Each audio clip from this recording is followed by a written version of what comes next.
స్తుతించి ఘనపరిచి ఆరాధన మీకు అర్పించుకుంటున్నాము తండ్రి. ఆమేన్. కూర్చుందామండి. ప్రియులారా, సమయంలో కొన్ని నిమిషాలు దేవుని వాక్యాన్ని శ్రద్ధగా క్లుప్తంగా కొన్ని మాటలు మీకు జ్ఞాపకం చేస్తాను.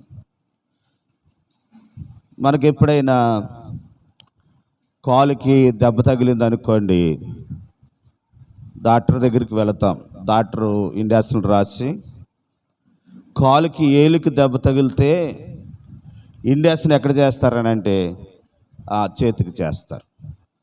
ఇంజక్షన్ చేతికి చేస్తే బొట్టనేలుకు తగిలిన దెబ్బ ఎలా తగ్గుతుంది, అక్కడికి ఎలాగెళ్తుంది ముందు అని అంటే, ఎప్పుడైతే కండకి ఇంజక్షన్ చేస్తారో ఆ మందు అవయములన్నిటికి వెళ్ళి ఎక్కడైతే వ్యాధి ఉందో ఆ వ్యాధిని ఏం చేస్తుంది, స్వస్థపరుస్తుంది, బాగు చేస్తుంది. దేవుని వాక్యం కూడా అలాంటిదే. దేవుని వాక్యము ఎక్కడ చెడువారిగా ఉన్నారో వారి దగ్గరికి వెళ్ళి వాక్యం ఏం చేస్తుంది, బాగు చేస్తుంది.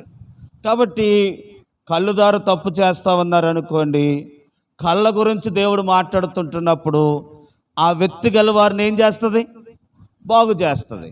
అలాగూ ఎవరు ఏ తప్పు చేస్తూ ఉన్నారో ఆ తప్పు అభయమును, పాడవుతున్న అభయమును ఈ దేవుని వాక్యం ఇంజక్షన్ వల్ల మందు వెళ్ళి ఆ మందు ఏం చేస్తుందనంటే, చూడండి ఎబ్రేయులకు రాసిన పత్రికలో ఏమనంటుందని, దేవుని వాక్యం అంట 2 అంచులు గల ఖడ్గమై అది ఎంతో పొదునగలదై వాడగలదై ప్రాణాత్మలను కీళ్లను మూలుగను విభజించిన మట్టుకు దూరుచు హృదయం యొక్క ఆలోచనలను శోధిస్తుందట. ఎబ్రేయులకు రాసిన పత్రిక 4వ అధ్యాయము 19వ వచనంలో మనం చదివితే ఈ మాట మనకు కనపడుతుంది. ఒక మాట వినండి ప్రియులరా. మనం ఇస్తున్న వర్తమానాలు బయట చాలామంది వాట్సాప్ ద్వారా, ఫేస్బుక్ ద్వారా వింటూ ఉన్నారు. ఈరోజు కొన్ని ఫోన్లు వచ్చినాయి, ఒకరిద్దరు చేశారు. ఏమనంటే, మీరు చెప్తున్నది బాగానే చెప్తున్నారు కానండి, ఎవరైతే వాక్యం చదువుతున్నారో అది మాకు అర్థమవుతలేదు. మేము మోటార్ సైకిల్ మీద వెళ్ళినప్పుడు వింటున్నాం, అప్పుడు వాక్యం చూసుకోలేం కదా. వంట చేసుకుంటున్నప్పుడు వింటున్నాం, అప్పుడు వాక్యం చూసుకోలేం కదా. కాబట్టి ఆ వాక్యం కూడా మీరు ఏం చేస్తారనంటే, మైక్లో చదివితే బాగుంటుందండి, అలా చదివించడానికి ప్రయత్నం చేయండి అని చెప్పారు. కాబట్టి ప్రియులారా, ఎవరైతే చదువుతున్నారో వారు బైబిల్ మైక్లో చదవటానికి ప్రయత్నం చేయాలని బయట వారు కూడా కొంతమంది వినటానికి అనుకూలత ఉంటుందనే విషయాన్ని మీకు తెలియపరుస్తూ ఉన్నాను. ప్రభు చిత్తమైతే 1000 ప్రసంగాలు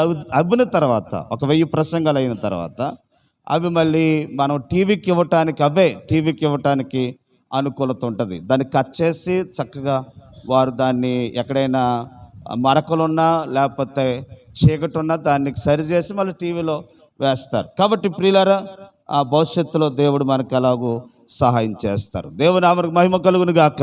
చదువుదాం, చూడండి ఎబ్రేయులకు రాసిన పత్రిక 4వ అధ్యాయం 12వ వచనం చదువమ్మా. ఎందుకనగా దేవుని వాక్యము సజీవమై బలము గలదై 2 అంచుల గల ఎటువంటి ఖడ్గము కంటెను వాడిగా ఉండి ప్రాణాత్మలను కీళ్లను మూలుగులను విభజించునంత మట్టుకు దూరుచు హృదయం యొక్క తలంపులను ఆలోచనలను శోధించుచున్నది. చేస్తుందంటండి. చూడండి, ఒక దెబ్బ తగిలిన దెబ్బకి ఎలాగొస్తే డాక్టర్ మందు వేస్తే, కండకి ఇంజక్షన్ చేస్తే శరీరం అంతా అది పాకి అదంతా కూడా శరీరం అంతా విభజించి ఎలాగొస్తే ఆ పుండు దగ్గరికి వెళ్ళి బాగు చేస్తూ ఉందో, కనుక దేవుని వాక్యం అంటండి మన హృదయంలోనికి దూరి ఏది అవయము చెడిపోయిందో దాన్ని ఏం చేస్తుందంట, అవయములు, మన శరీరంలో ఎన్ని అవయములు ఉన్నాయో కదండి, కాళ్ళు ఉన్నాయి, చేతులు ఉన్నాయి, హృదయం ఉంది, కాబట్టి కళ్ళు ఉన్నాయి, నోరు ఉంది. ఏ విషయంలో మనం చెడిపోయామో ఆ విషయంలో దేవుని వాక్యం ఏం చేస్తుంది అంటే మనల్ని సరి చేస్తుంది. కాబట్టి ప్రియులారా, ఇంజక్షన్ చేసినప్పుడు బాధే ఉంటుంది, కానీ దానివల్ల తర్వాత ఏ పుండు అయితే వేసిందో ఆ పుండు ఆ మందు వల్ల ఏమవుతుంది అని అంటే స్వస్థత వస్తుంది, బాగుపడుతుంది. అలాగూ ఈ అధ్యాయం రాయబడింది రోమీయులకు రాసిన పత్రిక 12వ అధ్యాయంలోకి మనం వద్దాం. అపోస్తలుడైన పౌలు సంఘములో చేర్చబడిన ప్రియులకు తెలియపరుస్తూ ఉన్నారు. మీరు అమూల్యమైన రక్తము చేత కడగబడిన వారు, ప్రభు మన పాపముల కొరకు సిలువైబడి, మీరు యేసు ప్రభు సిలువైబడి రక్తము కార్చి రక్తము చేత విమోచించబడిన వారు. మీరు బంగారము ద్వారా విమోచించబడలేదు, లేకపోతే మీరు డబ్బు ద్వారా విమోచించబడలేదు. దేని ద్వారా మీ పాపముల నుండి విమోచించబడ్డారు అని అంటే అమూల్యమైన రక్తము చేత మనం ఏమయ్యామనంటే విమోచించబడ్డాం. విమోచించబడి దేవుని సంఘములో చేర్చబడి, ఆయన సంఘములో దేవుని వాక్యము చేత ఎదుగుచు, దేవుని రాక కొరకు ఎదురు చూస్తూ, దేవుడు మానవుల కొరకు ఏ పరలోకముతో తీసుకురాబోతున్నాడో ఆ పరలోకం కొరకు సిద్ధపడుతున్న వారు ఎలాగుండాలో ప్రభు కోరుకుంటున్నాడు. ఎలాగుండాలంట అని అంటే చదువుదాం చూడండి. ఒక విషయాన్ని మీరు జ్ఞాపకం, మళ్ళీ ఇంకో మాట చెప్పి నేను ముందుకు వెళ్తాను. ఎప్పుడు కూడా ప్రియులారా, ఒక రెక్క అవుతే పరిశుద్ధత అవుతే, ఒక రెక్క అవుతే ప్రార్థన. ఒక రెక్క ఏంటి? పరిశుద్ధత, ఓ రెక్క ప్రార్థన. ఈ రెండు రెక్కలు ఉంటేనే మనం ఏం చేస్తాం? పెట్ట ఎగురినట్టుగా ప్రభు వచ్చినప్పుడు మనం ఎత్తబడతాం. ఇదే కోణాన్ని ఇంకొకటి జ్ఞాపకం చేస్తాను. మీరు ఎప్పుడైనా కెమెరాలు పెట్టిన ఆ స్టాండ్లు మీరు చూస్తారు కదండి. విలువైన వస్తువులు 3 స్టాండ్ల మీద పెడతారండి. అంటే 3 స్టాండ్ మీద పెడతారు. ఇది చూడండి, ఇది 3 కర్రలు ఉండే స్టాండ్. కాబట్టి ఇది ఎంత బరువు మోస్తుందో, ఇదిగో ఈ బరువు మోస్తుంది ఆ 3 స్టాండ్లు. అటుది కానీ ఆ బరువు మోస్తూ ఉంది, అది నేను మోయలేను, అయినా స్టాండ్ మోస్తూ ఉంది. అంటే 3 కోణాలు ఉన్నది. చాలా విలువైన వస్తువు కొరకు అది మోయటానికి పెడతారు. అటుది కానీ ఓ పక్క పరిశుద్ధత అవుతే, ఓ పక్క ప్రార్థన అవుతే, ఇంకొక పక్క మనకు ఉండవలసింది ఏంటనంటే దేవుని వాక్యము. ఆమె ఏముండాలి? ఈ 3 విషయాలు మనం కలిగి ఉంటే ప్రభు వచ్చినప్పుడు ఏమవుతామనంటే ఎత్తబడతాం. కాబట్టి ఈ పరిశుద్ధత అనే రెక్క, ఈ ప్రార్థన అనే ఈ రెక్క, ఇది మన జీవితంలో అన్వయించుకోవాలనంటే మనం ఏం చదవాలనంటే దేవుని వాక్యాన్ని చదవాలి. దేవుని వాక్యం చదవకుండా మనకు పరిశుద్ధత రాదు. దేవుని వాక్యం చదవకుండా ఎలా ప్రార్థన చేయాలో మనకి తెలవదు.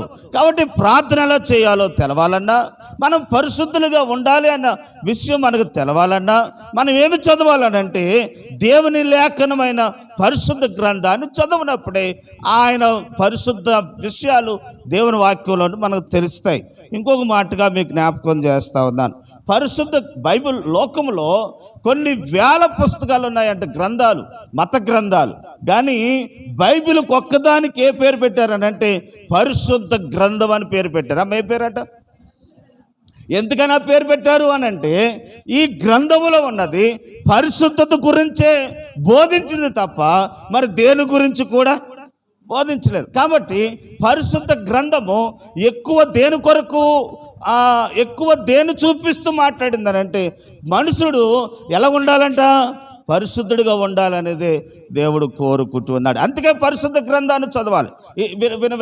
వినండి, ఎవరైనా పరిశుద్ధంగా ఉండాలి అని కోరివారు పరిశుద్ధ గ్రంథాన్ని చదివితే మానవుడు ఏమవుతాడు అనంటే పరిశుద్ధుడు అవుతాడు, నీతిమంతుడు అవుతాడు. ఎందుకనగా ఏది పరిశుద్ధతో, ఏది అపవిత్రతో, ఏది ప్రియులరా, ఏది కుడి చేయో, ఏది ఎడమ చేయో, ఏది వరుసో, ఏది వరుస కాదో బైబిల్ గ్రంథం నేర్పుతుంది. కాబట్టి పరిశుద్ధ గ్రంథం చదవకపోతే మానవుడికి ఏది రాదనంటే పరిశుద్ధత రాదు. ఆ విధముగానే రాస్తా ఉన్నాడు. చూడండి, ఆయన రక్తము చేత కడగబడి పరిశుద్ధులుగా చేయబడిన దేవుని పిల్లలారా, కాబట్టి సహోదరులారా, పరిశుద్ధమును దేవునికి అనుకూలమైన సజీవ యాగముగా మీ శరీరములను ఆయనకు సమర్పించుకొనుడని. ఆయనకి ఏం చేయాలట? సమర్పించుకొని మీ శరీరములను సజీవ యాగముగా దేవునికి ఏం చేయాలట? సమర్పించుకోవాలి. చూడండి, యాకోబు తన మేనమామ ఇంటికి వెళ్ళిపోతూ రాయిని నిలబెట్టి ఆ రాయి మీద ఏం పోసాడు అంటే నూనె పోసాడు, తైలం పోసాడు. నేను మళ్ళీ వచ్చినప్పుడు ఇక్కడ ఏం కడతానన్నాడు అని అంటే దేవుని మందిరాన్ని కడతానన్నాడు. ప్రియులారా గమనించండి, నూనె పోసాడు. అదే మాట అపోస్తలుడైన పౌలు ఏమంటాడనంటే నేను సంఘము కట్టడానికై నేను మీ కొరకు ప్రాణార్పముగా ఏం చేయబడుతున్నానంటే పోయబడుతున్నాను అన్నాడు. అంటే అలనాడు మందిరం కట్టడానికి యాకోబు నూనె పోస్తే అపోస్తలుడైన పౌలు ఏమంటున్నాడు అని అంటే, నన్ను నేనే నూనెలాగా ఏం చేసుకుంటున్నాను, సమర్పించుకుంటున్నాను అని చెప్తున్న పౌలు అంటున్నాడు, నేను ప్రాణార్పంగా మీ కొరకు అర్పించుకుంటున్నాను, అయ్యో పొయ్యబడుతున్నాను, శ్రమ పడుతూ ఉన్నాను, నలుగుతున్నాను. క్రీస్తు ప్రభు వలె నేను కూడా ఆ స్థాయంత వాడిని కాదు, కానీ ఆ వలె నేను కూడా ప్రయాసపడుతున్నా. నేను మీతో చెప్తున్న మాట ఏంటంటే, మీరు కూడా లోకములో పరిశుద్ధత కొరకు మీ అవయములు ఏం చేయాలట, దేవునికి ఏం చేయాలి, ఒకసారి ఒక ట్రైన్లో ఓ పాస్టర్ గారు ప్రయాణం వెళ్తూ ఉన్నారు. కొంత లెక్క వెళ్ళిన తర్వాత ఎవరికాలు పడుకున్నారు. ఎదురుగుండా భోగిలో పాస్టర్ గారు ఉన్నారు, అంటే ఎదురుగున్న ఆ కుర్చీలో పాస్టర్ గారు ఉన్నాడు. ఈ పక్కన కొంతమంది కుర్రోళ్ళు ఉన్నారు, అంటే పెద్దోళ్ళే, ఆయన వయసు వాళ్ళు. వీళ్ళు నిద్ర పట్టుకు ఏం చేశారంటే పేక తీసి ఆడుతూ, ముగ్గురు అలా కూర్చుని ఆడుతూ ఉంటుంటే ఈ పాస్టర్ గారిని అన్నారు, అది పాస్టర్ అని తెలవక, మీరు కూడా చెయ్యొచ్చు కదా అన్నారట. దేని మీద? పేకలో నలుగురు ఉంటే బాగుంటుంది, నువ్వు కూడా చెయ్యొచ్చు కదా అని అంటే ఆయన అన్నాడట, నాకు చేతులు లేవుగా అన్నాడట.